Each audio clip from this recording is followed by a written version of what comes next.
They monitored all transmissions, blocked rogue beacons, silenced defiance before it reached a single ear.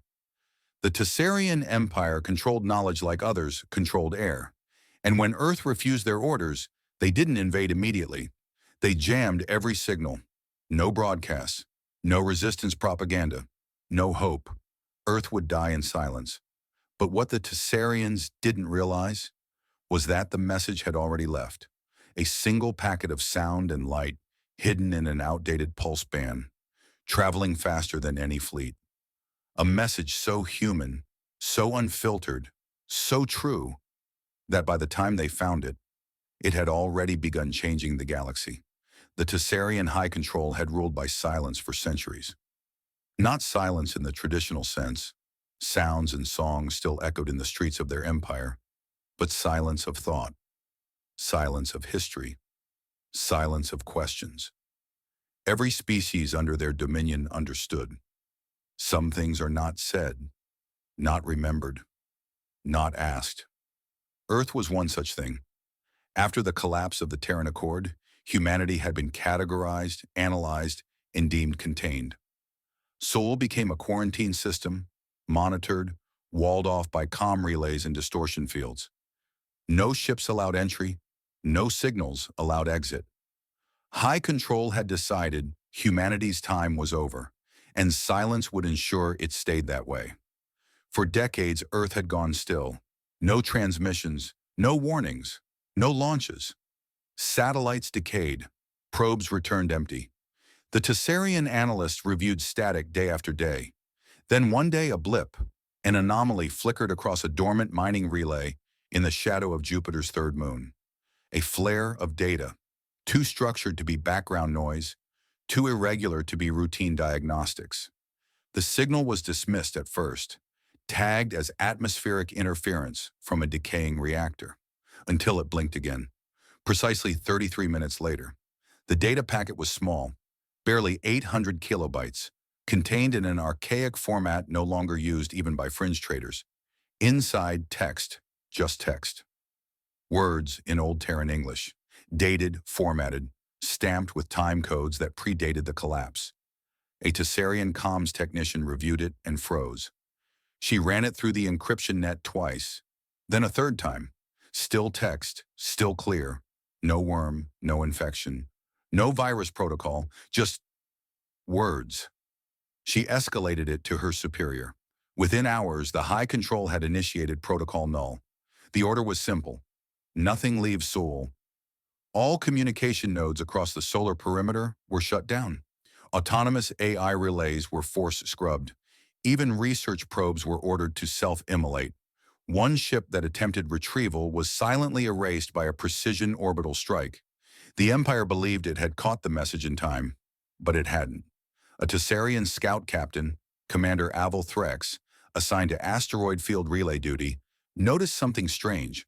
His post sat adjacent to Relay J-43, a mining diagnostic unit that had been dormant for over a decade. The system had no clearance protocols. It simply monitored gravitational shifts and ore yields. But on that day, J-43 blinked, and its timestamp was off by exactly 33 minutes. Threx accessed its cache. Inside was a single packet, nearly identical to the one flagged at control. But this one had been forwarded to 3 separate subspace listening buoys, long range, old generation, non-standard, all marked discontinued. But they had powered up, and the message, the same, a human voice, not recorded, rendered via linguistic protocol, purely text.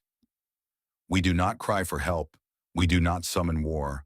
We send this as record, because memory outlives empire, because silence is a weapon, because someone, somewhere, might still be listening, not to rescue, but to understand. Threx felt his scales tighten. He forwarded nothing, said nothing, but he read the rest. It was a long message, nearly 1,000 words, a story, a confession, a cultural autopsy. A quiet roar from a species the galaxy had dismissed.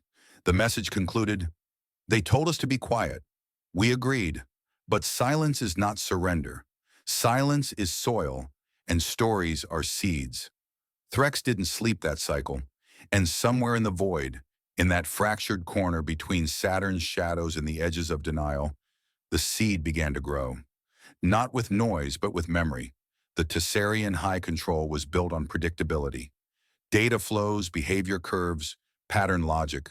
All things could be mapped, forecasted, suppressed. Their entire regime rested on the belief that nothing happened without their consent. So when a signal moved without permission, panic became protocol. Initial scans traced the anomalous message to Relay Echo 9, a rusted comms array orbiting the dead planet Kira Theta. Echo 9 had been mothballed for nearly 90 years, decommissioned, abandoned. Power core drained, diagnostic pings dismissed as quantum decay noise, and yet it had pinged. Again, 3 pings, each exactly 33 minutes apart. The Echo Division dispatched a field scrub team, but by the time they reached the array, the message was already gone. A junior signal analyst named Rivas Tal reviewed the relay's buffer logs. At first, she thought it was just corrupted carrier data. Strings of Terran script framed in odd syntactic metadata. Then the header played. She expected static. Maybe a system ID burst. What she got was a voice. Calm, human. If you're listening to this, you haven't won yet. She froze. Voices weren't supposed to exist. The Tessarian mandate demanded the complete erasure of vocal Terran artifacts. All archives, spoken logs, tonal captures, deleted. Hearing one now, especially one so clear, was like speaking with a ghost that shouldn't remember your name. Her superior ordered an immediate deep scan and excision, but it was too late. The message was quantum anchored, not transmitted in linear frequency, not routed by code. It existed in probabilistic echo, buried inside the fluctuation patterns of abandoned arrays, spliced into the timing drift of system clocks, reassembled on the edge of randomness. It wasn't sent. It was embedded. Every time a relay recalibrated, the message shifted to a new system, not as data, but as noise. And every time someone tried to delete it, it fragmented, copying itself into more subtle layers of infrastructure. Signal decay was its camouflage. Desynchronization was its fuel. High command escalated containment to Tier 0, full spectrum silence over the next 12 sectors. Civilian communications blacked out. Commercial arrays shut down. Archive pings redirected through classified intercept nodes. A scientist in the analysis core ran a probability spread. How long until it reaches another race? He looked up, pale and shaking. It already has. The Vexari, a minor species known for hypercomputation, had detected a tone spike 5 hours prior. They didn't know what it meant. Not yet, but they were listening, and so were the Olari, and the Creel, and the Asmod, all species marked by the Empire as either neutral or non-strategic. Now they had a whisper, not of rebellion, of truth, and truth, as the Tessarians feared, did not need to shout. It only needed to be heard once. Back in the Imperial chambers, the High Directive gathered. A room filled with individuals who had never spoken Terran names aloud, who had signed orders to erase an entire species from all records. Now listen to one voice haunt their throne. If you're listening to this, you haven't won yet. The voice was soft, unthreatening, but it carried weight, the kind that doesn't come from power, but from pain, from survival, from something that refused to be quieted even after extinction. It's a psychological warfare preamble, one general muttered. Primitive but designed to sow uncertainty. A diplomat disagreed. It's worse than that. It's belief. They tried to deny it. They tried to filter it. They tried to bury it under noise. But it always returned, in the hum of cooling coils, in the flicker of comms lights, in the dreams of those who had heard it once. The Empire had conquered thousands of systems. It had erased rebellions, rewritten truths, slaughtered cultures. But it had never fought a story that refused to die, until now, and the story had only just begun. On the edge of the mapped galaxy, far from empires and enforcement, a mining colony rotated in quiet rhythm around a pale dwarf star. Vor Station wasn't a place of politics or war, just dust, ore, machines, and people who didn't ask questions. The kind of place where you earned silence with sweat and forgot the sky ever mattered. So when the comms cracked, when the message bled into local broadcast lines like a hum from a half-remembered dream, no one expected anything unusual. Then a voice spoke, human. Old cadence, measured, not commanding, not desperate, just telling. We don't fear death, we fear forgetting. So we left this, for the stars. The crew gathered in silence around the console. The lights flickered, but not from malfunction. The message used minimal energy, slipping through infrastructure like it belonged there. The screen lit up, not with data packets, not with coordinates, but with memory. The feed shifted through images, slow, raw, beautiful in their pain.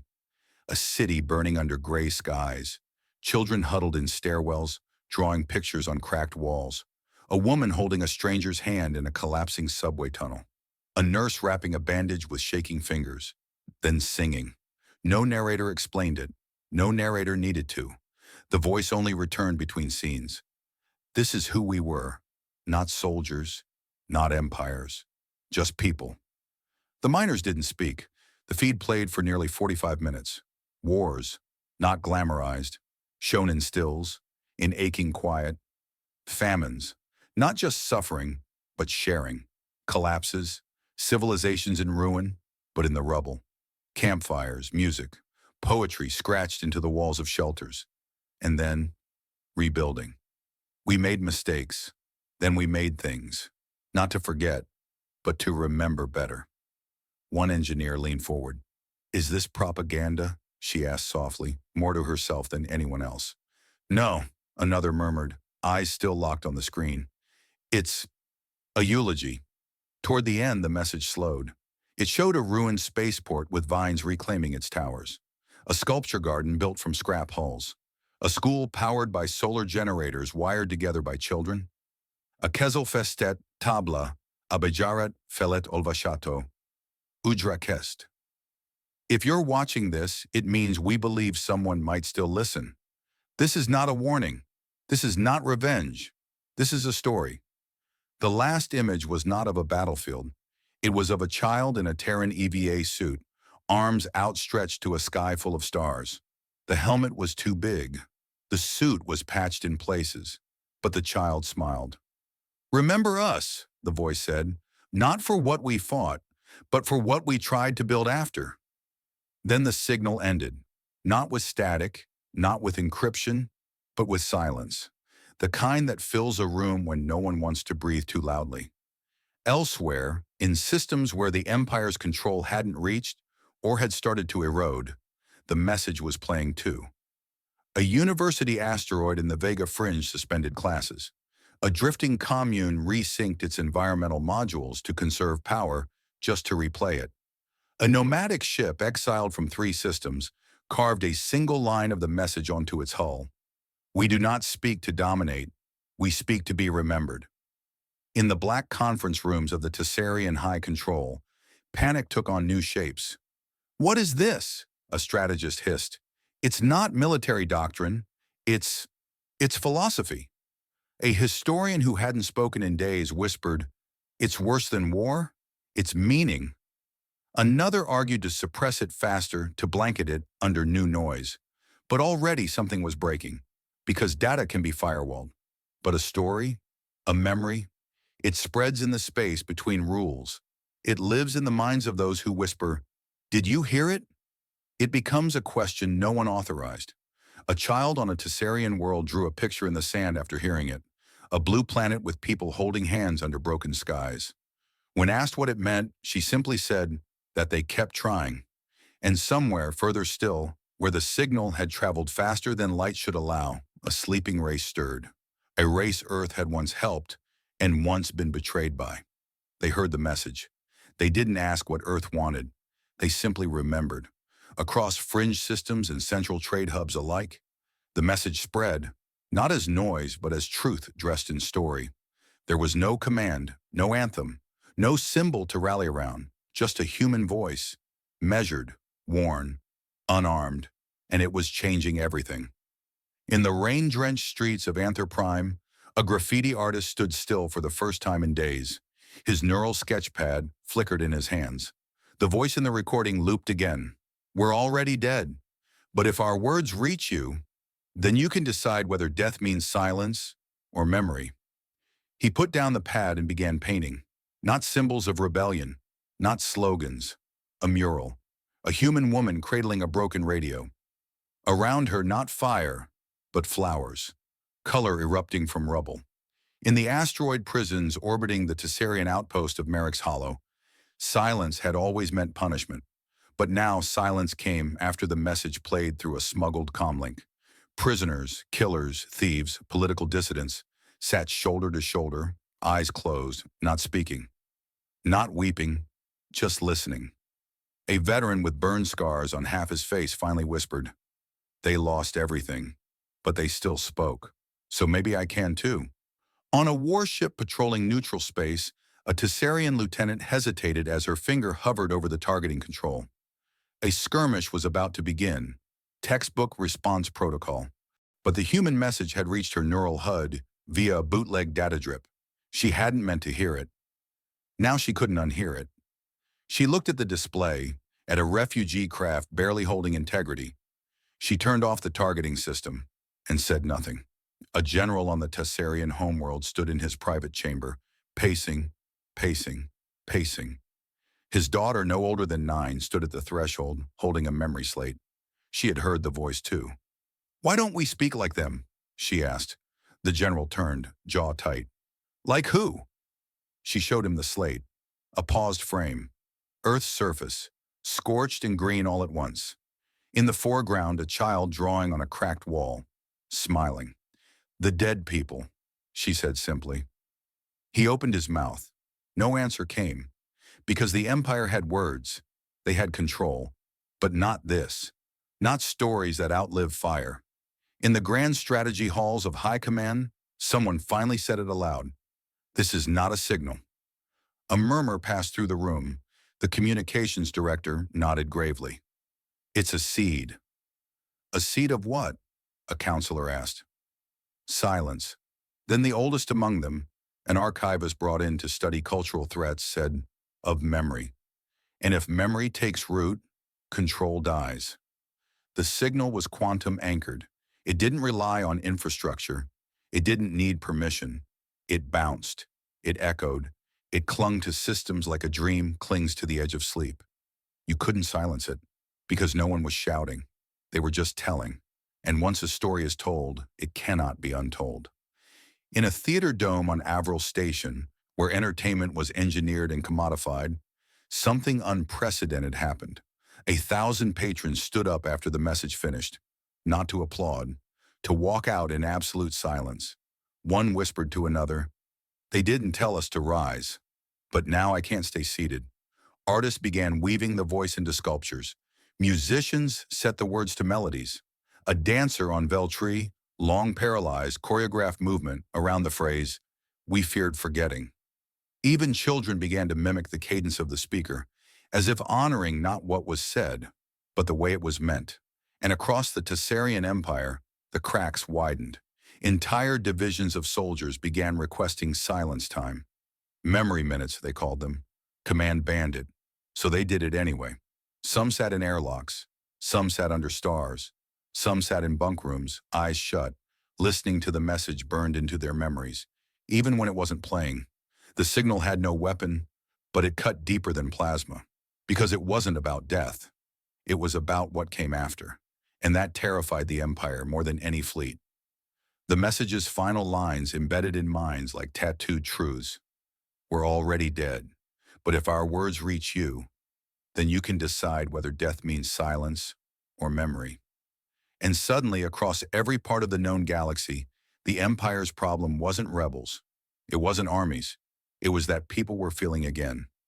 The Tessarian Empire had built its throne on silence, on controlled speech, revised history, and data gates. But Earth's message, now labeled Memory Contagion Protocol 0147, defied every firewall. They tried to bury it. Instead, it bloomed. Emergency response orders flooded out from Central Command. All public channels were overridden with state-approved counter-broadcasts. Stern voices repeated, "Earth is gone. This is noise. Forget it. Recenter. Reobey." Visuals of loyal soldiers, glorious parades, empty victories. But no one was watching. The message had seeded itself too deep.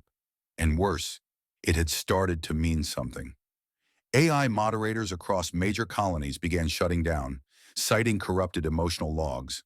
But diagnostics found no virus, only logs filled with phrases like, "I saw children rebuilding in ash." Their sorrow is poetry, ours is protocol. One AI, tasked with purging unauthorized content, shut itself off and left a single line on its screen. "I am tired of forgetting." Desperation turned to aggression. In a drastic move, the Empire ordered a full sensory scrub on outer colonies, blocking sound, light, and even dream signal transmissions. Entire systems went dark, but it was too late. Even silence was now suspicious. In a fleet orbiting a neutral moon, a commander activated a ship-wide override to block the message. But the crew had already heard it. They played it back anyway. Not loudly, in headphones, in private quarters, in whisper loops passed from hand to hand. One pilot carved into the bulkhead of her bunk. They died speaking. I lived listening. In the propaganda optimization division, technicians were collapsing under what they couldn't explain. "It's not code," one said, trembling. "It's confession." He tried to run an emotion desensitizing patch. Instead, the system returned a reply in the voice of the human message. "You don't need to fight truth. Just remember it." The fractures became fault lines. In the 7th quadrant, a full brigade was ordered to suppress a growing civilian chant. "Let the dead speak." They arrived, weapons drawn. They left their weapons behind. One officer, anonymous in every log, dropped his pulse rifle mid-siege and fell to his knees, weeping. "We burned them," he sobbed, "and they still forgave us." On a backwater moon named Lyros 8, a small rebel broadcasting station began repeating the message every hour on the hour. At first, only a few locals listened. By day 3, every radio within 5 parsecs was tuned in. At day 5, they received a coded response. Not from Earth, from another species entirely. We, too, were told not to remember, but we're listening now. The Tessarian High Council issued a directive of absolute silence. Any mention of Earth, any allusion to the message, any act of artistic expression invoking remembrance, punishable by genetic lockout or death. It only made it spread faster, because now listening was rebellion. A soldier on the Andaran front defected mid-battle. When asked why, he replied, "I didn't defect. I remembered, and then I chose." Some high-ranking officials turned to religion, others to madness. A minister of communication was found wandering the orbital ring of Capitol Station, whispering lines from the message to herself. "We were already dead, but we spoke anyway." In a secret forum once used to organize cyber attacks against dissidents, anonymous users started sharing their favorite lines from the message. No one spoke of tactics. No one coordinated plans. They just remembered together. A top-level intelligence AI flagged the conversation as non-lethal, high risk. Its final logged comment, "This is how revolutions begin. Not with orders, with meaning." In the former penal colony of Kordeth, long thought unreformable, prisoners began to draw, not maps of escape, but images from the message, of Earth, of silence, of speaking again. One overseer resigned, stating in his final log, "They're not resisting, they're remembering, and I'm starting to remember too." The last coordinated censorship protocol, Project Oblivion, was initiated. It attempted to flood neural space with synthetic dreams, false histories, glorified wars, heroic victories. But sleepers awoke screaming, not from fear, from recognition, because the lies no longer fit, and the truth already had a voice. In a council meeting intended to evaluate success metrics of suppression efforts, an assistant stood up in silence. She didn't speak. She just placed a speaker on the table, pressed play. The room fell quiet. The message played. One counselor wept openly. They found it. The Tessarian Empire's Ministry of Internal Signal Integrity, MISI, finally pinpointed the last traceable source of the message. Not on some outer moon, not in a rebel outpost, not even in human ruins, but in the heart of their own capital, layered deep in the planetary archives beneath the Spire of Control. It had been there for weeks. A technician named Velen discovered it by accident. He wasn't looking for the human signal. He was cross-referencing comm logs for standard efficiency reports. But the pattern was unmistakable. A quantum echo, subharmonic, recursive, elegant. He froze as the file played through his earpiece. We're already dead, but if our words reach you, then you can decide whether death means silence or memory. Velen didn't report it. He sat in his chair and listened again, and again. And then he made a copy. Just one, stored on a small, obsolete data crystal, carved his initials into it, and waited. But the Empire did find it. Surveillance logs flagged the unusual data activity. Security drones descended. Velen didn't run. He stood by the console, the crystal in his hand, as High Warden Jales entered the room with 6 guards. Jales pointed at the console. Delete it. Velen looked up, calm, not defiant, just still. We're past deletion, he said quietly. Now we choose, if we're part of the lie or part of the memory. The guards stepped forward, but Jales raised a hand to stop them. He walked to the console and pressed play, just once. The room changed, no visible shift, no lights, no sounds other than the voice. But something lifted. The pressure in their chests, the weight in their posture. One of the guards, hardened, decorated, twice commended for brutality, lowered his weapon. A tear formed. He didn't know why. The file ended. Jales looked at Velen. You're a fool, he said softly. Velen nodded. Maybe, but fools remember things long after the wise forget. The council was alerted. Emergency meeting. The file was declared contagious thoughtware, a memetic hazard. They issued a total deletion order, not just across the capital, but everywhere. But it was too late. The message was already in the art of school children on distant worlds, in the rhythms of off-grid musicians across asteroid belts, in graffiti on prison walls, in the cadence of bedtime stories whispered to orphans who had never heard of Earth, but somehow recognized the melody. A junior diplomat in the far reach whispered to her superior after intercepting a smuggled copy. They're gone, but I feel like I miss them. On Earth, there was nothing left, just dust, ruin, fossils of cities swallowed by time.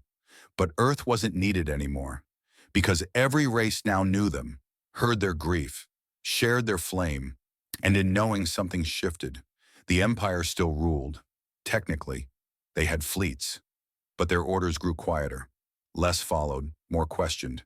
Because every tyrant, no matter how powerful, fears a world where memory can't be killed. And Earth became not a planet, but a verb. To earth something, to mourn it, to sing it, to remember. Velen was arrested, briefly, but no sentence was ever passed. The tribunal fell into silence as the message played again. Then again. Then someone in the back began humming the lullaby. No one stopped them.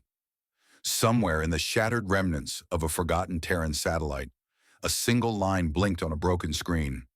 We died, but we spoke first. And the stars listened.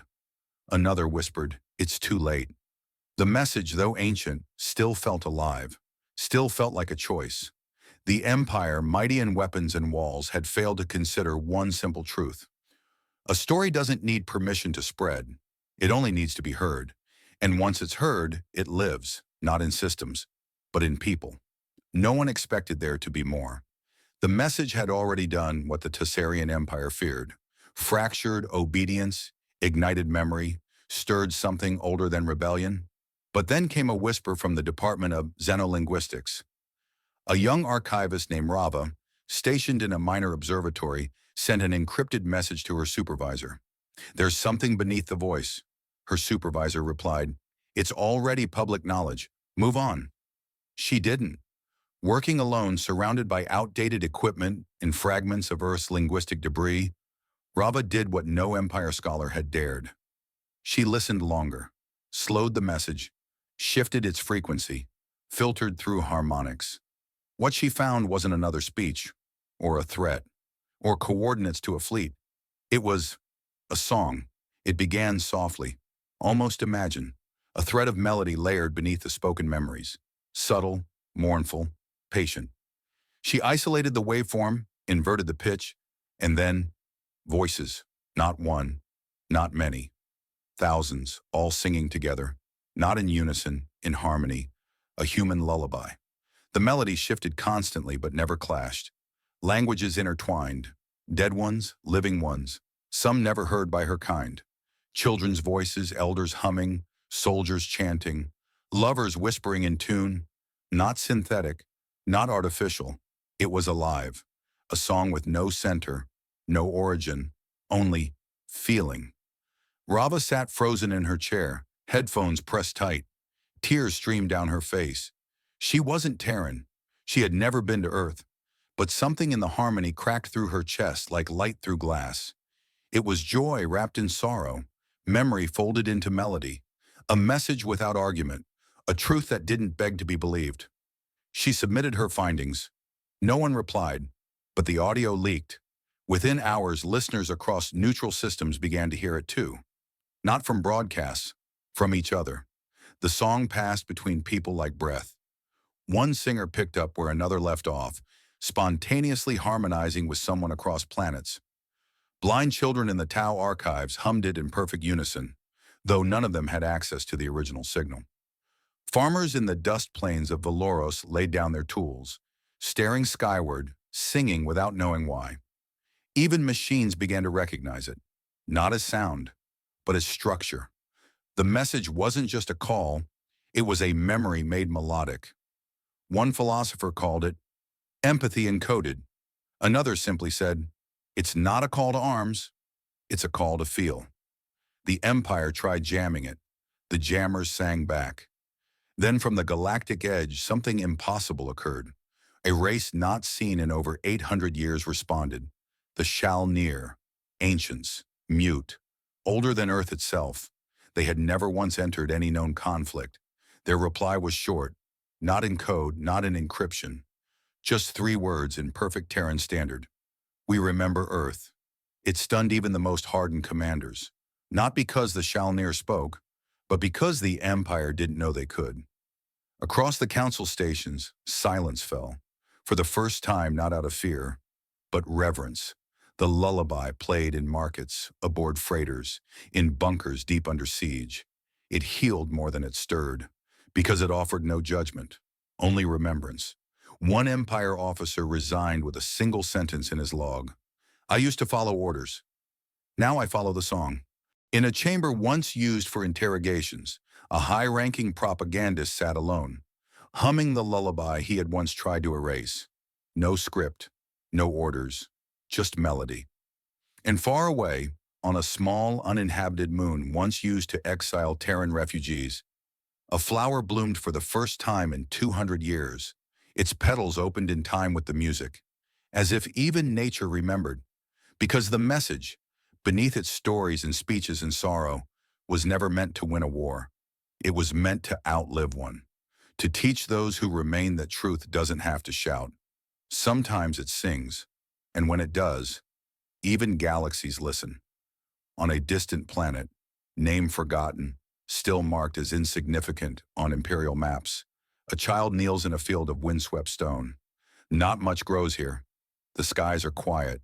The soil is thin and stubborn. But something has taken root. A monument, no taller than a man, carved from native obsidian, weather-worn, unguarded, uncelebrated, and etched across its face, in a language older than the stars. You tried to silence us, but we weren't speaking to you. We were speaking to time. The child reads it aloud, not for the first time, not for the last. The words vibrate in the bones more than in the air. They hum beneath the feet. They linger in the pulse. A nearby elder watches, doesn't interrupt. They've seen it happen again and again. New generations, still drawn to something they never lived, but somehow remember. The Empire still exists. The bureaucracy still grinds. The ships still patrol. The broadcasts still play loyalty hymns, but no one listens the same way anymore. Something shifted, not in laws, in language. Teachers pause before reciting official doctrine. Poets tuck Terran phrases into state-approved lyrics. Soldiers check their rifles and their hearts. Because the message didn't tell them what to do. It told them what was possible. Some tried to forget it, to overwrite it, to bury it beneath newer myths. But memory, once set free, becomes soil. Ideas bloom, silently, relentlessly. In the quieter corners of the galaxy, human voices now echo again, not in command, not in defiance, in lullabies, in forgiveness, in refusal to vanish. A rebel librarian on the fringes teaches a class titled The Language of the Lost. Attendance triples every cycle. An imperial archivist secretly maintains a growing catalog called the transmission tree, tracking every known variation of the Earth message as it mutates and evolves. It's banned, of course. It's also backed up on hundreds of hidden servers. On the surface of a gas giant's floating colony, an old priest whispers into the winds, "They didn't want war. They wanted to be remembered correctly." And in the ruins of a dead moon, one that once housed a forgotten battle, scavengers find a device. Cracked, burned, still blinking. A final message blinks across the dusty screen, flickering but clear. If you're hearing this, you're part of the story now. Across species, across worlds, across decades, the story lives. Not unchanged, but undeniable. Because Earth never needed to survive. Only the message did. And now, the stars remember. And no jammer can stop what is already believed.